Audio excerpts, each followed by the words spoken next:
Protests still taking place. Christy, talk to us about this issue that has galvanized so many people in Hong Kong. Rick, the protest is still taking place. It is culminating here on the map, the geographical endpoint of today's march, the Legislative Council building. And imagine, this march took place. It kicked off in Victoria Park about 7 hours ago.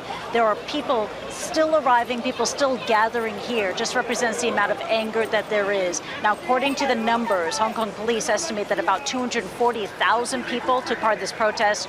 Organizers claim that 1 million people plus took part in today's march. As evidence, and you saw that sweeping aerial video, this international city, this international financial hub being brought to a literal standstill earlier today because of the sweeping size of today's protest. Now, at issue here is this controversial extradition bill that would allow the extradition of suspected criminals into additional jurisdictions. Now, the Hong Kong government says it's necessary to cover up a legal loophole that exists. But you talk to the protesters here, and many critics of the bill, they don't buy it. They say that this extradition bill, if passed, it would allow the extradition of critics of Beijing into China, and once there, they would not be allowed to have a free or fair trial. Now, the protests today, although very massive in scope, have been relatively peaceful.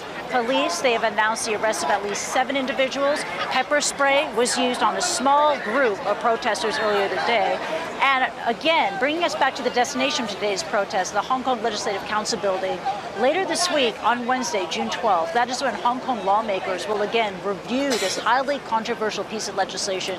The organizers of this march hope that today's march will be able to somehow convince them to table the bill.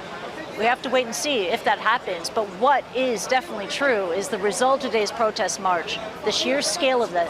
Hong Kong police saying 240,000 people took part. Organizers saying more than 1 million people took part. This was an event that surely captured the world's attention.